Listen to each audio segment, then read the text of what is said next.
Hi guys, this is Jimmy from Chaos Group, and in this tutorial I'm going to show you how you can create a daylight setup in an interior scene. As you can see, I have already opened my Scene Interior Studio Max, and this is the scene that I'll be working with. So let's take a look around. It's a very simple interior scene, and usually when I start setting up my lighting, I'll have no materials in the scene, so I'll always do the light setup before I have any materials. But right now I have randomly placed some material in the scene, and you can see them if I render out. They're very simple, just because I want to show you a very simple but useful feature. So I'm going to open the render setup, and in the global switches I'll go to override material. I'll enable it, and I'll click on this None button and create a standard V-Ray material.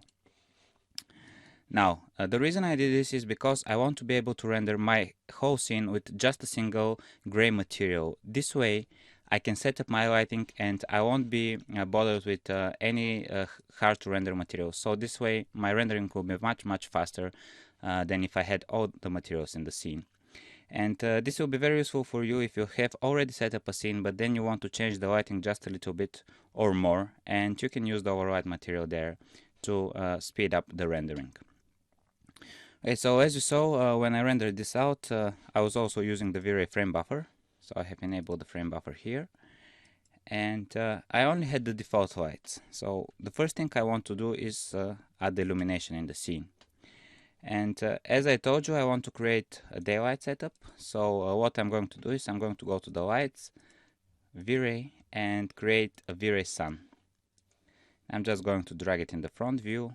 And when I do this, it will automatically ask me if I want to create the V-Ray sky in the environment. Now, the V-Ray sun and sky system is very useful because it actually allows me to create daylight setup very easily. It's a very bright light source. It has the same intensity of the real sun, and it also creates this procedural texture that is placed in the environment called the V-Ray sky. Now, when I rendered out the image, you can see that we have these very bright spots in the windows and everything else is pretty dark. Now, the reason for this is that I only have direct light right now and I don't have any light being bounced around in the scene. So let me quickly fix that, and I'm just going to go to a render setup, indirect illumination, and I'm going to enable the GI. Now, while I'm setting the lighting, what I want to do is be able to render very quickly. So to do this, I'm going to change the settings a little bit here. First of all, in an interior scene, I will always use Light Cache as a secondary engine. And the Irradiance map is obviously my best choice for primary engine. So before I continue, I'm just going to switch the Irradiance map to a low preset and check this checkbox that says show calculation phase. And also, I'm going to lower the settings of the light cache a little bit. So I'm going to say something like 500 subdivs. And again, I'm going to check the show calculation phase. And when I hit render, you'll see that we'll have a very bright image. Now, the reason for this is, as I told you, is that the sun is a very bright light source. It has the intensity of the real sun in the real world. And what we need to do is actually somehow adjust for the exposure. And there are several ways to do this. One of the ways would be to play with the intensity multiplier of the sun. Another option would be to go into my environment and to use the V-Ray exposure control. But right now what I want to do is I want to create a V-Ray physical camera.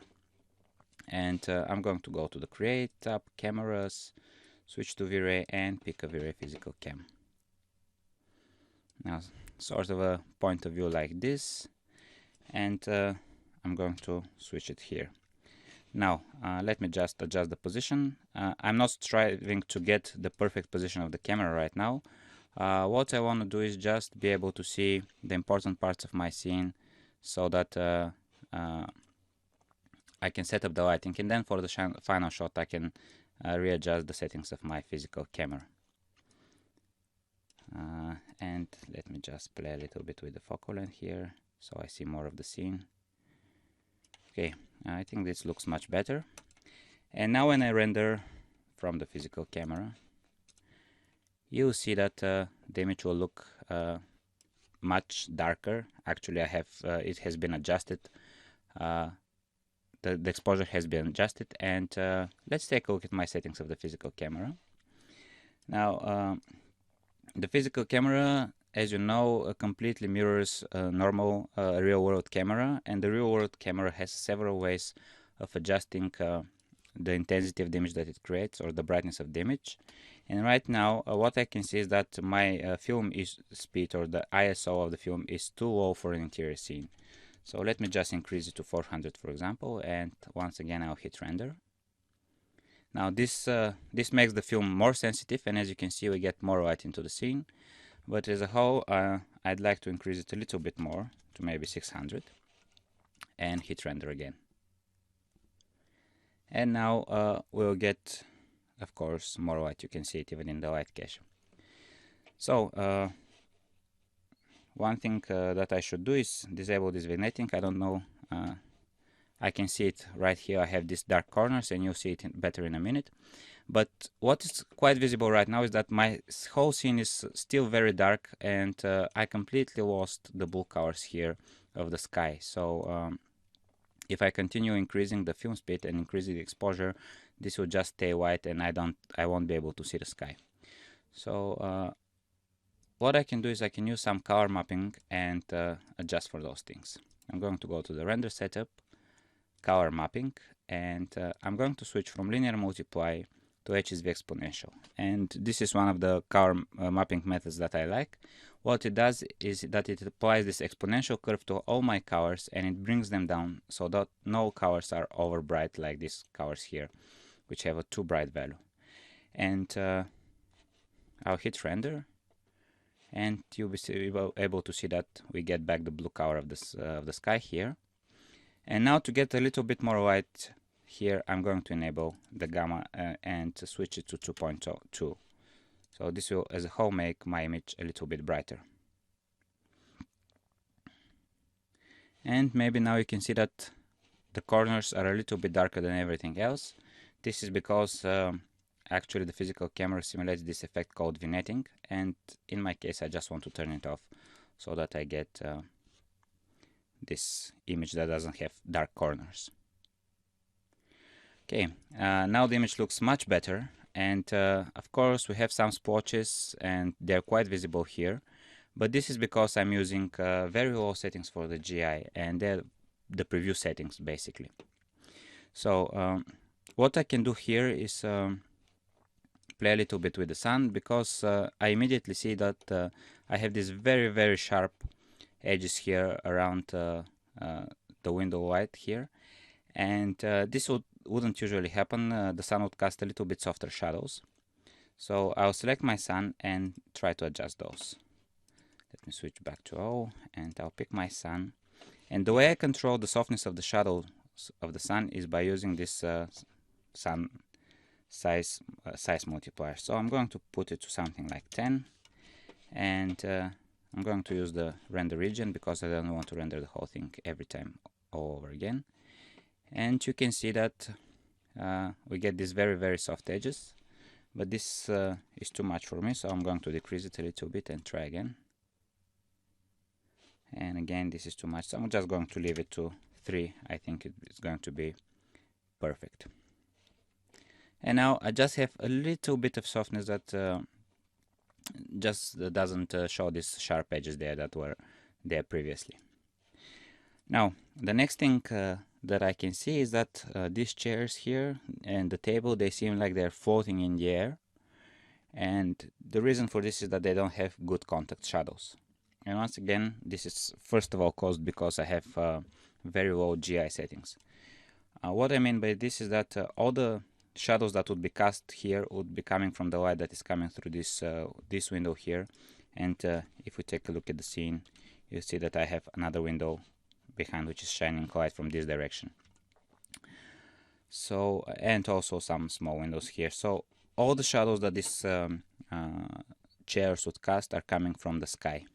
And it's pretty difficult for any rendering engine to create nice shadows from the environment.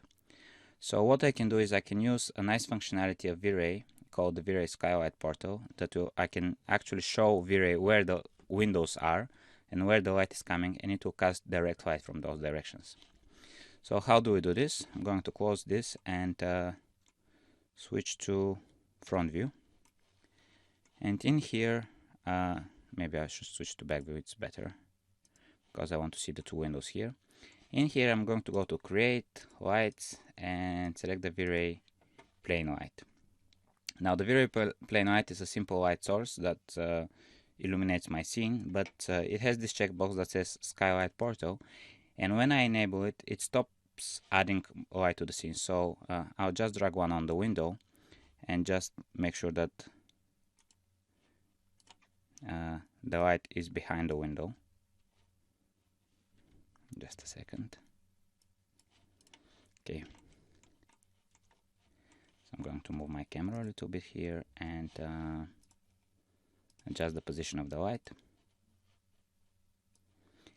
And what it does is it tells that V-Ray that here is the window and the light is coming from this window. So this light is not adding illumination to the scene, it's just helping V-Ray create better shadows, and it's actually casting direct light with the same color and intensity as the background behind it.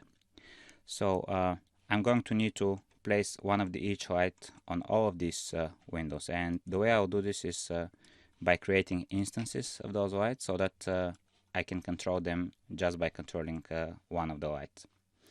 And because I have all those windows, I don't want to waste time on this tutorial, so I'm going to pause the recording for a second, and then once I added the lights, I will continue the recording. Okay, as you can see, I created all the lights and I positioned them outside of the windows. Now, we don't have to be perfectly precise. As you can see, I didn't align it perfectly, and I also used one light for the two windows. What you need to make sure is that the light is outside the window and that it actually has this skylight portal enabled. Now I'm going to go back to my camera here and I'm going to hit render. And now what we should see is, I should render the whole image, of course, that we get much better shadows and much better contrast shadows there where the chairs are.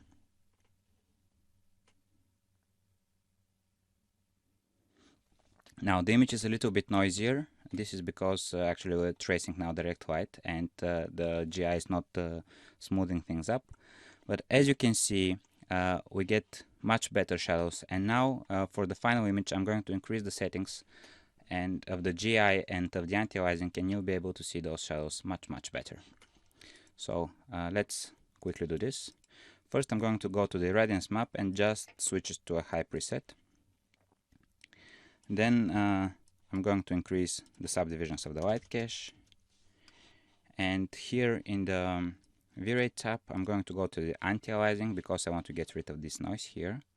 So up till now I was using the adaptive subdivision because it was very fast for creating simple images. But because I want to have a high quality image now, I'm going to switch to adaptive DMC and change the settings a little bit. So I'm going to say that I want a maximum subdivision of 10. And because I'm using this checkbox that says use DMC sample threshold, I'm going to say go to the DMC sampler and decrease the noise threshold a little bit. So this as a whole will make the rendering and the ray tracing much more precise, and you'll see it in the final image. Now to make it better visible, I'm just going to increase the resolution of the final image that I'm rendering, and I'm going to hit render. And once again, I'm going to pause just for a couple of minutes until the rendering is complete. Okay, so this is our final rendering, and as you can see, with the increased settings, it looks much better. We don't get any splotches whatsoever. We have nice shadows here, and we have nice contact shadows here from the chairs. As you can see, it was pretty straightforward, very easy to do, and it creates great images. And in the end, if you apply some materials to this, you can actually create images that look like this. Now, this concludes this tutorial. I thank you for watching. I hope you liked it, and see you next time.